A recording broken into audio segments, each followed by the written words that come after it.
আসসালামু আলাইকুম এভরিওয়ান, সবাইকে রমজান মাসের শুভেচ্ছা। আশা করি আপনাদের রমজান মাসটা অনেক ভালোই কাটতেছে। আমার রমজান মাসটা তেমন ভালো কাটতেছে না, অনেক কিছু মনে হয়। দিন শেষে নিজেকে ভালো রাখতে পারি না, মা কাছে নাই, আব্বা দুনিয়াতে নাই। একদিক দিয়ে ভালো দিক আছে, হাজবেন্ড বাচ্চা সহ একটা সংসার আছে, এটা ভেবে শান্তি লাগে। তো আসসালামু আলাইকুম এভরিওয়ান, রমজানের 4টা দিন কিভাবে কাটাইলাম, কেমন গেল, সব থাকতেছে এই ভিডিওতে। আশা করি আজকের ভিডিওটা আপনার কাছে খুব ভালো লাগবে। মাশাআল্লাহ, আমার মেয়ে তো সারা রাত জেগেই থাকে। এই অভ্যাসটা আমার রমজান মাসে খুব ভালো কাজে দিবে। সারা রাত জেগে জেগে রান্না করব, তাকে টাইম দিব। যাই হোক, তো আমার মেয়ের জন্য এখানে ডিম পোচ করে দিলাম। আমি আবার পাপড় ভেজে খাইলাম রাত 2টার দিকে। এখানে আমি আলু দিয়ে ভুড়ি ভাজি করলাম, সেরিতে ভুড়ি ভাজি আর দুধ খাবো আমি আর আমার হাজবেন্ড মিলে। আমার মেয়ে তো জেগেই ছিল।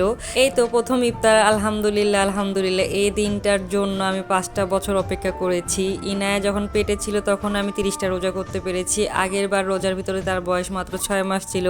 ওইভাবে সে ইফতারি তেমন খাইতো না। আর তো চোখের সামনে এখন খাচ্ছে। আমার হাজবেন্ড আবার রাতে আসার সময় এখানে নুডলস, ইসুফগুলের ভুসি, তোকমা, আমের ফ্লেভারের ট্যাং নিয়ে আসছে। এটা পরের দিনের ভিডিও। আমার মন খারাপ খুব ছিল। আমার মায়ের কালকে অপারেশন, 21শে ফেব্রুয়ারি চোখের অপারেশন হবে। এই জন্য আমার খুব মন খারাপ। তাই আমার হাজবেন্ড বলতেছিল চলো আজকে তোমাকে নিয়ে বাইরে ইফতার করতে যাব। তার কাছে মাত্র 1 ঘন্টা সময় ছিল। সারাদিন সেও রোজা, আমিও বাসার কাজ করেছি। সে যখন হুট করে বললো তোমাকে নিয়ে বাইরে যাব, আমি তো খুব হ্যাপি। বাট তার কাছে মাত্র সময় 1 ঘন্টা ছিল। 7টার থেকে তার আবার ক্যান্টনমেন্টে যাইতে হবে। তো কিছুই করার নাই, 1 ঘন্টার জন্য আমরা বাইরে গেলাম। যদিও সে আমার মন হ্যাপি করার জন্য করতেছে, এটা আমার কাছে অনেক। তো ফার্স্টে আমরা আড্ডাখানায় যাইতে চাইলাম, গিয়ে দেখি আড্ডাখানা বন্ধ। এরপরে লাক্সারি ডাইনে গেলাম, এখানে ইফতার আইটেম ছিল। কেন জানি আমার ইফতার আইটেম খাইতে ইচ্ছা হচ্ছিল না। পরে মাওয়াসে গেলাম।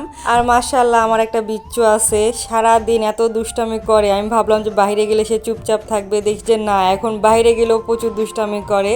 তো আমরা মাউসে গিয়ে 3টা জিনিস অর্ডার দেই। এখানে একটা সেট মেনু অর্ডার দেই, দেন চিকেন চাউমিন অর্ডার দেই, আর চিকেন শর্মা একটা আমরা অর্ডার দেই। আর দিন দিন এই যশোর শহরের উপর খুব মায়া জন্মাচ্ছে। ছেড়ে যেতে খুব কষ্ট হবে, কারণ এখানকার মানুষগুলো খুব ভালো। আমাদের বাসা থেকে এই মাওয়াস ক্যাফেটা খুব কাছে হয়। আর মাওয়াস ক্যাফের স্টাফগুলো খুব হাম্বাল আর খুব মিশুক। আমার মেয়ের সাথে খুব মজা করে এরা, অনেক ভালো লাগে। আমরা 1 ঘন্টা রেস্টুরেন্টে থাকি, খাওয়া দাওয়া শেষ করে বাসার উদ্দেশ্যে রওনা দেই। আসার সময় আমার মেয়ের জন্য চিপস আর এখানে ব্যাট বল কিনে দেই। আমার মেয়ে তো খুব হ্যাপি, কিন্তু ওকে যখন চিপস দেওয়া হয় তখন ও ব্যাট বল ফেলে দিয়ে চিপস নিয়ে হাঁটা শুরু করে। আমরা অনেক হাসতেছিলাম, আমার মেয়ে খাবার পাইলে আর কোনো কিছু আর জীবনে লাগে না। তো অনেক ভালো একটা দিন গেল আলহামদুলিল্লাহ। দ্বিতীয় রমজানটাও খুব ভালো গেল। এরপর আমরা বাসায় ব্যাক করি। আর আজকে 21শে ফেব্রুয়ারি, আজকে সকাল 8টার দিকে আমার মায়ের চোখ অপারেশন হয় বগুড়া মিশন হাসপাতালে। আপনারা সবাই আমার মায়ের জন্য দোয়া করবেন। তো আমার মেয়ের জন্য এখানে ডিম পোচ করে দিলাম বিকালবেলা। এরপরে রান্নাঘরে গেলাম, এখানে আছে সাদা পোলাও রান্না করেছি আর গরুর মাংস রান্না করেছি। ইফতারের আইটেমে জাস্ট আমি ছোলা রান্না করেছি, আমার হাজব্যান্ড সব কিছু বাইরে থেকে নিয়ে আসছে। আর আমার রমজান মাসে সারাদিন রুটিন আপনাদেরকে বলতেছি। আমার মেয়ে প্রায় সারাতি জেগে থাকে, প্রত্যেক দিন সকাল সে 7টা বা 8টার দিকে ঘুমায়, আমিও তার সাথে ঘুমিয়ে যাই। দুপুর 1টা বা 2টার মধ্যে উঠে যাই। আমার মেয়েকে গোসল করে দেওয়া, বাসার সব কাজ করা, রান্না বান্না সব কিছু আমি ইফতারের আগে সেরে নিই। আলহামদুলিল্লাহ, আমার একটা নিজস্ব সংসার আছে। 18 মাসের বাবুকে নিয়ে সারাদিন বাসার কাজ সামলিয়ে রমজান মাসে রোজা করতেছি। আলহামদুলিল্লাহ ফর এভরিথিং। রাতের বেলা আমার হাজবেন্ড বাসায় আসার সময় এখানে আইসক্রিম নিয়ে আসছে আর টুথপেস্ট নিয়ে আসছে। আমি আর আমার মেয়ে খাইলাম। আর এটা 4র্থ দিনের ভিডিও। ইনার বাবাকে বিকেলবেলা বলতেছি চলো ইনার জন্য আছে কেনাকাটা করতে যাই, দেখি মার্কেটে কি কি নামছে। আমার মেয়ের জন্য এবার 3 পিস কেনার ইচ্ছা আছে। তো আমরা মার্কেটে গেলাম, যশোর কালেক্টর মার্কেট থেকে আমরা সবসময় কেনাকাটা করি। তো আমার হাজবেন্ড এখানে আমার খেজুর কিনলো।